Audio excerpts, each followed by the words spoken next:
السلام علیکم ورحمۃ اللہ وبرکاتہ۔ تو جی ناظرین، ریاض الصالحین کا آج کا ہمارا سبق، تو اس کے اندر بھی ہم دو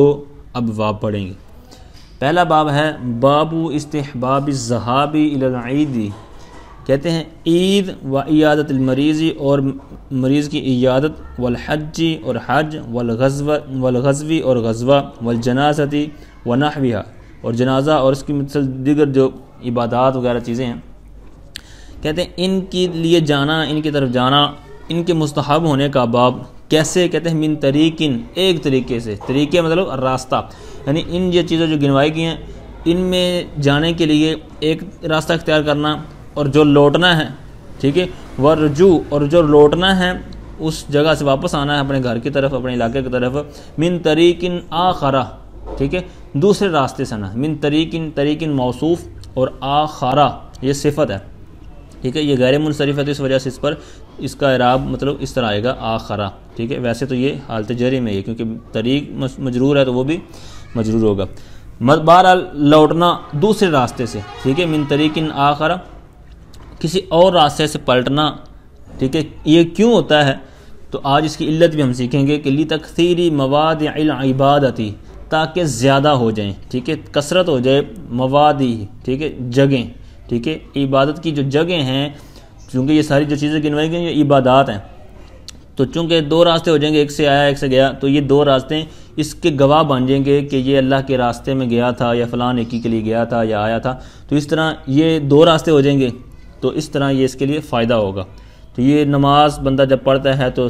جماعت کے بعد بندہ جگہ چینج کرتا ہے، ٹھیک ہے، تو یہ بھی اسی علت کی وجہ سے ہوتا ہے کہ تاکہ جتنی جگہ پر نماز پڑھے سجدہ کرے تو یہ جگہ اس کے لیے قیامت کے دن گواہی دے گی، ٹھیک ہے۔ تو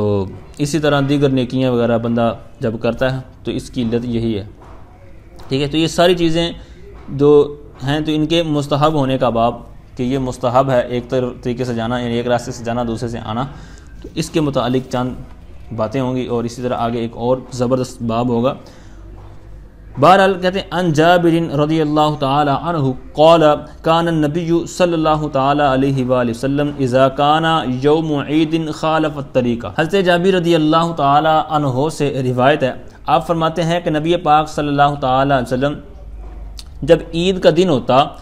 تو راستے کا خلاف کرتے، ٹھیک ہے۔ خلاف کرتے کیا مراد ہے، آگے اس کا انہوں نے معنی بیان کیا، کہتے ہیں قولہ خالف الطریقہ، طریق یعنی راستے کا خلاف کیا، کیا مطلب، یعنی ذہب فی طریقن، یعنی سرکار ایک راستے سے تشریف لے جاتے، ورجع فی طریقن آخر، اور دوسرے راستے سے واپس تشریف لاتے، ٹھیک ہے۔ تو یہ خالف جو لفظ استعمال ہوا تو اس کا انہوں نے معنی بیان کر دیا۔ وعن ابن عمر رضی اللہ تعالی عنہما، حضرت عبداللہ ابن عمر رضی اللہ تعالی عنہما سے روایت ہے کہ نبی پاک صلی اللہ تعالی علیہ وسلم کان یخرج من طریق الشجرۃ ویدخل من طریق المعرس، نبی پاک صلی اللہ تعالی علیہ وسلم جب تشریف لے جاتے، گھر سے نکلتے تو کس طرف سے جاتے، کہتے ہیں کہ درخت جو مطلب درخت وغیرہ ہوتے تھے وہاں پر، تو درختوں کا جو راستہ تھا تو اس طرف سے سرکار تشریف لے جاتے، اور جب واپس تشریف لاتے تو وہ معرس، یہ مسجد معرس بھی یہاں پر پائی جاتی ہے، تو اس راستے سے سرکار واپس مطلب تشریف لاتے، گھر میں داخل ہوتے۔ وَإِذَا دَخَلَ مَکَّةَ، جب مکہ تشریف لے جاتے، داخلہ من الثنیۃ العلیٰ، ٹھیک ہے، ثنیہ کہتے ہیں گھاٹی کو، علیٰ ٹھیک ہے اعلیٰ سے مطلب اوپر والی، تو اوپر والی گھاٹی سے تشریف لاتے، اور جب وہاں سے مطلب نکلنا ہوتا تو پھر ثنیۃ السفلیٰ یعنی نیچے والی گھاٹی کی طرف سے آپ تشریف لے جاتے، ٹھیک ہے۔ تو یہ تباب آگے ہے باب استحباب تقدیم الیمین فی کل ما ہوا من باب التکریم، یعنی ہر وہ چیز جو قابل تکریم ہے، عزت والی ہے، احترام والی ہے، تو اس میں دائیں طرف پہلے استعمال کرنا، یعنی دایاں ہاتھ ہو جائے یا دایاں مطلب بازو ہو جائے، یا اس طرح مطلب جس طرح آگے چیزیں آئیں گی ساری، تو ان کے مستحب ہونے کا باب، ٹھیک ہے، اور کون سے الٹے ہاتھ سے کام کرنے چاہیے یا الٹے پیر سے یا اسی طرح، تو یہ دائیں اور بائیں کا آج یہاں ہم کافی نئی چیزیں سیکھیں گے۔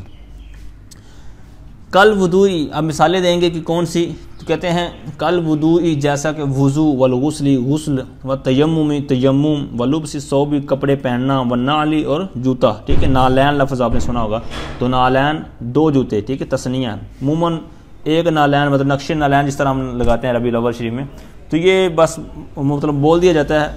آسانی کے لیے مگر مشہور اتنا ہو چکا ہے، وگرنہ نالین تسنیہ ہے، ٹھیک ہے، اور نال اس کی مفرد ہے، جوتا پہننا، ٹھیک ہے، والخفی موزہ والسراویلی اور پجامہ شلوار وغیرہ، ودخول المسجد اور مسجد میں داخل ہونا، والسواک مسواک کرنا، والاکتحال سرما لگانا، ٹھیک ہے، وتقلیم الاظفار ظفر کہتے ہیں ناخن کو، تو یہ اس کی جمع ہے، تقلیم یہ کہتے ہیں اس کا ادارہ بس آتا ہے مطلب کاٹنا تراشنا، جیسے ہوتا ہے نا سر قلم خون معاف، ٹھیک ہے، تو اسی سے ہے، وقص الشارب اور مونچھوں کو کاٹنا، ونتف الابط اور بغلوں کے بال اکھیڑنا، وحلق الرأس اور سر کا حلق کرنا مونڈنا، والسلام سلام کرنا، من الصلاۃ نماز سے، ٹھیک ہے، والاکل والشرب اور کھانا اور پینا، والمصافحۃ مصافحہ کرنا، ٹھیک ہے، سلام کرنا آپس میں مصافحہ کرنا، والاستلام الحجر الاسود حجر اسود کا استلام کرنا، والخروج من الخلاء بیت الخلاء سے نکلنا، ٹھیک ہے، مطلب یہ ساری چیزیں گنوا رہے ہیں تو دائیں ہاتھ سے کرنی ہے یا دائیں پیر سے، والاخذ لینا، مطلب کسی نے کوئی چیز دی ہے تو دائیں ہاتھ سے لینا، والعطاء اور کسی کو دینی ہے تو وہ دائیں ہاتھ سے، وغیر ذالک اور اس کہتے ہیں یہ جو چیزیں گنوائی گئی ہیں ان کے علاوہ مما ہوا فی معنی یعنی جو انہی کے معنی میں یعنی قابل تحریم ہے، ٹھیک ہے، عزت کے قابل ہے، تو وہ اسی طرح ہوگی، ویستحب اور مستحب ہے، اب یہاں سے اس کا الٹ کریں گے نا، الٹا ہاتھ وغیرہ استعمال کرنا، ویستحب تقدیم الیسار فی ضد ذالک کہتے ہیں ان کی جو ضد ہیں یعنی ان کی جو مخالف چیزیں ہیں ان میں مستحب کون سی ہیں، کہتے ہیں تقدیم الیساری الٹے طرف کو مطلب مقدم کرنا، آگے لے کے جانا، تو کیسے مثالیں کیا ہیں، کہتے ہیں کل امتخاطی، ٹھیک ہے، ناک صاف کرنا، ٹھیک ہے، اب ہماری عادت کیا ہے مطلب وضو کر رہے ہیں تو ناک میں مطلب پہلا دائیں طرف مطلب انگلی وغیرہ ڈالتے ہیں، تو پھر حالانکہ اس یہاں پر ہم نے کیا سیکھا کہ لیفٹ طرف سے، ٹھیک ہے، لیفٹ جانب سے کل امتخاطی ناک صاف کرنا، جیسے ناک اٹھنا، والبساقی اور تھوک پھینکنا، اب تھوک مطلب آپ چل رہے ہیں تو آپ لیفٹ طرف، ٹھیک ہے، الٹی جانب تھوک پھینکیں، اگر اس طرف قبلہ نہیں ہے تو، ٹھیک ہے، تو قبلہ کا بھی احترام کرنا ہے اور دائیں طرف کا بھی احترام کرنا ہے، ٹھیک ہے، تو موقع کی مناسبت سے آپ نے یہ کرنا ہے، عن الیساری ودخول الخلاء اور بیت الخلاء میں داخل ہونا، ٹھیک ہے، کیونکہ اب وہاں پر قابل احترام تو ہے نہیں، تو وہاں بندہ مجبوری کے لیے جاتا ہے، اس لیے دایاں قدم پہلے، اور جب نکلنا ہے تو وہ اوپر بات ہو چکی کہ نکلنا ہے تو پہلے دایاں قدم نکالنا ہے، کیونکہ اب جس طرف نکل رہے ہیں تو وہ اس سے اچھی جگہ ہے، ٹھیک ہے، والخروج من المسجد مسجد سے نکلنا تو الٹا پیر نکالیں گے، کیونکہ مسجد قابل احترام ہے اور بازار وغیرہ یہ قابل احترام نہیں ہے، ٹھیک ہے، کیونکہ مسجد یہ بہترین جگہ ہیں اور بازار بدترین جگہ ہیں، وخلع الخف اور موزہ اتارنا، ٹھیک ہے، والنعل اور جوتا اتارنا، والسراویل اور شلوار پہننا، والثوب کپڑا پہننا، والاستنجاء استنجا کرنا، ٹھیک ہے، وفعل المستقذرات کہتے ہیں اسی طرح دیگر جو مستقذرات مطلب کراہت والے کام ہیں، ٹھیک ہے، واشباہ ذالک اور ان کی مثل دیگر جو چیزیں ہیں، یعنی کچھ انہوں نے بیان کر دیں اور بقیہ آپ جیسے موقع کی مناسبت سے یا آپ کی زندگی میں جو پیش آئیں تو آپ علم کو استعمال کرتے ہوئے علم پر عمل کرتے ہوئے تو ان کو جب عمل کریں گے تو بہت زبردست آپ کو اس کا ثواب بھی ملے گا اور فائدہ بھی ہوگا، ٹھیک ہے۔ آگے اسی باب کے تحت دو آیات ہیں، قال اللہ تعالی اللہ تعالیٰ نے فرمایا فَأَمَّا مَنْ أُوتِيَ كِتَابَهُ بِيَمِينِهِ بہرحال جس کو دیا گیا اس کا کتابہ مطلب اس کا نامہ اعمال بیمینی دائیں ہاتھ میں، فَيَقُولُ تو بس وہ کہے گا ہَا لو اقرؤوا کتابیہ اپنی جو کتاب ہے اپنا جو اعمال نامہ ہے اس کو پڑھو۔ آگے فرمایا فَأَصْحَابُ الْمَيْمَنَةِ پس اصحاب یہ صاحب ہے نا، صاحب یعنی دوست یا والا، تو اسی سے جمع ہے اصحاب المیمنہ دائیں والے، ٹھیک ہے، جن کو مطلب دائیں ہاتھ میں دیا گیا وہ یعنی وہ ما اصحاب دائیں ہاتھ والے یا دائیں کون، اسی طرح آگے اس کا الٹ ہے واصحاب المشأمہ اور بائیں طرف والے، ما اصحاب المشأمہ کون بائیں طرف والے، ٹھیک ہے۔ وعن عائشہ رضی اللہ تعالی عنہا قالت کان رسول اللہ صلی اللہ علیہ وآلہ وسلم یعجبہ التیمن فی شأنہ کلہ، حضرت سیدہ عائشہ صدیقہ طیبہ طاہرہ رضی اللہ تعالی عنہا سے روایت ہے، آپ فرماتی ہیں کہ نبی پاک صلی اللہ تعالی علیہ وسلم کو پسند تھا، کیا پسند تھا، التیمن فی شأنہ کلہ، یعنی جتنے بھی آپ کی سرکار علیہ السلام کے معاملات ہیں ان میں دائیں طرف، ٹھیک ہے، دائیں طرف کو سرکار زیادہ پسند ہے، جیسے مثالیں دیتے ہیں، کہتے ہیں طہور ہی مثال کے وضو کرنا، وترجلی ہی کنگھی کرنا، وتنعلی ہی اور جوتا پہننا. ان چیزوں میں مطلب وہی چیزیں جو ابھی اوپر بیان ہوئی نا، تو وہی اسی طرح آگے جو احادیث آئیں گی تو وہی چند اسی باب پر دلالت کریں گی کہ دائیں طرف کو استعمال فرماتے یا پسند فرماتے. اور وانہا، اب یہاں پر نام نہیں ہے، وانہا ہے، تو مطلب کیا، جس طرح میں نے پیچھے عرض کیا تھا نا کہ ضمیر اس لیے لے کے آتے ہیں تاکہ بات مختصر ہو جائے. تو یہاں انہا سے مراد حضرت سیدہ عائشہ سے، کیونکہ پیچھے والی روایت انہیں سے تھی، تو آگے نام ختم کر کے ضمیر لے آئے تاکہ مطلب اختصار ہو جائے. وانہا، اور سیدہ عائشہ صدیقہ ہی رضی اللہ تعالی عنہا ہی سے یہ روایت مروی ہے. آپ فرماتی ہیں کہ کانت یدو رسول اللہ صلی اللہ علیہ وسلم الیمنى لطہورہ وطعامہ وکانت الیسرى لخلائہ وما کان من اذی. آپ فرماتی ہیں کہ نبی پاک صلی اللہ تعالی علیہ وسلم کا جو دایاں ہاتھ تھا یہ کس لیے تھا؟ فرمایا یہ وضو کے لیے، وطعامہ اور کھانے کے لیے. اور جو دوسرا ہاتھ تھا دل والا، ٹھیک ہے، الٹا تو ہم نہیں کہیں گے، ٹھیک ہے، ادب کا تقاضا یہ ہے کہ یہ کہا جائے کہ دوسرا ہاتھ کہہ لیں یا دل والی جانے والا ہاتھ، ٹھیک ہے. الٹا ہاتھ کہہ لیں گے تو گناہ نہیں ہے، لیکن ادب کی بات عرض کر رہا ہوں، ٹھیک ہے. آداب ہی کتاب ہم پڑھ رہے ہیں، آداب کے لحاظ سے تو کچھ نہ کچھ سیکھنا بھی چاہیے.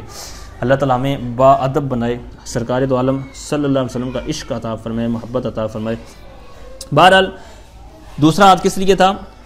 مطلب اسی قسم کے جو دوسرے کام تھے، مطلب جو بھی پیچھے باتیں ہو چکی ہیں، تو ان کے حوالے سے یہ استعمال ہوتا تھا یا سرکار یوز کرتے تھے. وعن ام عطیہ رضی اللہ تعالی عنہا. اچھا یاد رکھیے یہ جو عائشہ عطیہ مطلب جن پر کسرہ آنی چاہیے، جہاں پر کسرہ نہیں پڑی جاتی، تو یہ غیر منصرف ہوتا ہے، ٹھیک ہے. آپ نے یہ چیزیں ساری پڑھی ہوئی ہیں، تو اس لیے میں تھوڑا سا عرض کر دیتا ہوں کہ یہ حالت جری میں ہی ہوتے ہیں، لیکن ان پر کسرہ وغیرہ نہیں آتا. یہ ساری ڈیٹیل آپ پڑھ چکے ہیں. ان نبی صلی اللہ تعالی علیہ وسلم قال لہن فی غسل ابنتہ. اب یہاں سے لہن کی جو ضمیر ہے تو یہ جو اس موقع پر مطلب وہاں پر عورتیں موجود تھیں تو ان کی طرف ہے. سرکار نے فرمایا لہن مطلب ان عورتوں سے، ٹھیک ہے. فی غسل کے معاملے میں، یعنی غسل جب ہو رہا تھا، یعنی جب حضرت زینب رضی اللہ تعالی عنہا سرکار کی جو بیٹی تھی، تو ان کا جب وصال ہوا تو وہ جو غسل کفن دفن وغیرہ کے جو معاملات ہو رہے تھے، تو وہاں پر سرکار نے فرمایا، کیا فرمایا؟ ابدعنا، ٹھیک ہے. اب یہاں پر یہ امر ہے اور جمع مؤنث ہے، ٹھیک ہے، تو اسی سے آپ سے سیگا آیا. سرکار نے فرمایا تم اے عورتوں تم شروع کرو، ابدا کرو، بیمیامنی ہا انہیں کی طرف جائے گی حضرت زینب رضی اللہ تعالیٰ، کیونکہ مؤنث، یہ بھی ضمیر مؤنث، مطلب ان کی جو اس کی جو دائیں جانب ہے تو اس سے ابدا کرو. ومواضع الوضوء منہا، اور دائیں طرف سے شروع کرنا ہے، اور دائیں طرف سے بھی پھر جو وضو والے اعضاء ہیں ان سے مطلب ابدا کرنی ہے، ٹھیک ہے. وعن ابی ہریرہ رضی اللہ تعالی عنہ ان رسول اللہ صلی اللہ علیہ وسلم قال اذا انتعل احدکم فلیبدأ بالیمنی. حضرت سیدنا ابو ہریرہ رضی اللہ تعالی عنہ سے روایت ہے کہ نبی پاک صلی اللہ تعالی علیہ وسلم فرماتے یا آپ نے فرمایا کہ جب تم میں سے کوئی ایک جوتا پہنے، ٹھیک ہے، نون عین لام سے، تو اب یہاں پر باب افتعال سے چلا گیا، انتعل اجتنبا. جب تم میں سے کوئی ایک جوتا پہنے تو کیا کرے؟ چاہیے کہ وہ دائیں طرف سے پہنے، اور جب وہ اتارے تو پھر کیا کرے؟ بالشمالی، لیفٹ طرف سے.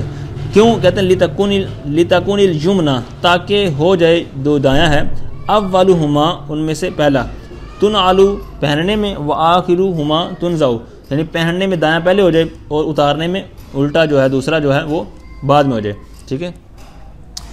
وعن حفصة رضی اللہ تعالی عنہا ان رسول اللہ صلی اللہ علیہ وآلہ وسلم کان یجعل یمینہ لطعامہ وشرابہ وثیابہ ویجعل یسارہ لما سوا ذلک، ٹھیک ہے، وہی ترجمہ جو پہلے ہو چکا. وعن ابی ہریرہ رضی اللہ تعالی عنہ ان رسول اللہ صلی اللہ علیہ وسلم قال اذا لبستم واذا تودعتم فابدوا بایامینکم. سرکار نے فرمایا جب تم لباس پہنو، واذا تودعتم جب تم وضو کرو، اور اسی طرح کیا فرمایا؟ فابدعوا پس تم ابدا کرو. اب یہ جمع کا صیغہ ہے، سارے ضمیر جمع ہیں، تم اور آگے ابدعوا، تو یہ بھی جمع، ٹھیک ہے، جمع مذکر امر حاضر. تو اب یہ ساری چیزیں جمع تھی، تو پیچھے میامین لفظ ہم پڑھتے ہیں نا، یمنا یا میامین، تو یہاں پر پھر اس کی جمع کر دی ایامینی، ٹھیک ہے، ایامینی، تو آگے پھر کم، تو یہ سارے صیغے جمع کے ہیں، تو پھر اسی حساب سے باتیں ہو رہی ہیں، ٹھیک ہے. وعن انس رضی اللہ تعالی عنہ ان رسول اللہ صلی اللہ علیہ وسلم اتی منی میرے آقا صلی اللہ تعالیٰ علیہ وسلم کے پیارے صحابی حضرت سیدنا انس رضی اللہ تعالیٰ عنہ سے روایت ہے کہ نبی پاک صلی اللہ تعالیٰ علیہ وسلم مینا تشریف لائے، ٹھیک ہے، فَأَتَى الْجَمْرَةَ، تو پھر سرکار جمرہ یعنی جہاں پر شیطانوں کو کنکر مارے جاتے ہیں اس جگہ پر تشریف لائے، فَرَمَاهَا، تو پھر اس کو کنکریاں ماری، ثُمَّ أَتَى مَنزِلَهُ، پھر سرکار اپنے ٹھکانے پر آئے، ٹھیک ہے، اپنی جہاں پر خیمہ وغیرہ تھا یا قیام گاہ تھی، سرکار وہاں دوبارہ تشریف لائے بِمِنَا، ٹھیک ہے، مینا میں، وَنَحَرَ، پھر سرکار نے قربانی کی، نہر جانور ذبح کیے، ثُمَّ قَالَ، پھر سرکار نے فرمایا لِلْحَلَّاقِ، حلق کرنے والے سے، مطلب جو حجام ہوتا ہے، ٹھیک ہے، تو باربر بھی اس کو بولتے ہیں، تو اس سے کیا فرمایا، خُذ، پکڑ، ٹھیک ہے، لیجئے، اور پھر خُذ پکڑ، تو پھر اشارہ کیا، اشارہ الی جانب الایمن، سرکار نے اپنی جو دائیں طرف تھی تو اس طرف اشارہ کیا کہ اس کو پکڑو، یعنی بالوں کو، ثم الایسر، پھر اس کے بعد الٹی طرف، ٹھیک ہے، دل والی طرف جو سر کے بال تھے وہ، ثم پھر جعل یعطیہ الناس، پھر سرکار وہ جو بال مطلب تراشے گئے سرکار کی زلفیں وغیرہ تو وہ سرکار نے عطا فرمائی الناس لوگوں کو۔ وفی روایت، اور ایک روایت میں آتا ہے کہ لما رمى الجمرۃ، جب حضور صلی اللہ علیہ وسلم کنکریاں مار چکے، ونحر نسکہ، اپنی قربانی سرکار نے کر لی، وحلق، اور پھر حلق کروایا، اس طرح کہ ناول الحلاق شقہ الایمن فحلقہ، یعنی دائیں طرف پہلے اس کی طرف رکھی تو اس نے پھر حلق کیا، ثم دعا ابا طلحہ الانصاری، پھر حضرت ابو طلحہ انصاری رضی اللہ عنہ کو بلایا، دعا پکارا، بلایا رضی اللہ تعالیٰ عنہ، وہ آئے، فآتاہ ایجاہ، پھر وہ جو بال وغیرہ ملے تھے کٹ گئے تھے تو وہ ان کو عطا فرمائے، ثم ناولہ شق الایسر، پھر دوسری جو جانب تھی دل والی جانب وہ اس کے سامنے رکھی، ٹھیک ہے، حجام کے سامنے، اور انہوں نے پھر سرکار نے فرمایا اس کو مطلب کاٹو، ٹھیک ہے، حلقہ، پھر اس نے کاٹے، ٹھیک ہے، تراشے، فَأَعْتَاهُ، پھر سرکار نے وہ بھی عطا فرمائے حضرت ابو طلحہ انصاری رضی اللہ تعالیٰ کو، تو پھر سرکار نے فرمایا اقسمہ بین الناس، اس کو لوگوں کے درمیان تقسیم کر دو، ٹھیک ہے۔ تو یہاں سے تبرک بھی ثابت ہوتا ہے نا، بزرگوں کا تبرک، کہ کوئی چیز بزرگوں کی طرف جو منسوب ہے اس کو رکھنا، اس سے برکت لینا، ٹھیک ہے، تو یہ بال آج تک بھی موجود ہیں عاشقان رسول کے پاس، ٹھیک ہے، تو یہ کوئی ناجائز حرام والی بات نہیں ہے۔ بہرحال بہت سی چیزیں جو سبق کے اندر پڑھ رہے ہیں تو ان کے اندر بہت کچھ بیان کیا جا سکتا ہے، لیکن سبق کافی لمبا ہو جاتا ہے بیان کرنے سے، تو اس لیے میں گریز کرتا ہوں، ٹھیک ہے۔ تو مطلب آپ پڑھ بھی رہے ہیں مطلب درس نظامی، تو انشاءاللہ آپ کا بھی ذہن کھلے گا، آپ خود اس پر غور کیا کریں کہ یہ جو حدیث مبارکہ میں نے پڑھی ہے تو اس میں سے کیا چیزیں ہمیں سیکھنے کو ملتی ہیں، کیا کیا نکتے ہیں، ٹھیک ہے۔ آپس میں ایک دوسرے سے جب آپ دوست احباب جب حلقہ لگائیں یا جب پڑھیں تو اس پر بات کیا کریں، تو اس طرح انشاءاللہ آپ کو بہت سی چیزیں خود سیکھنے کو ملیں گی۔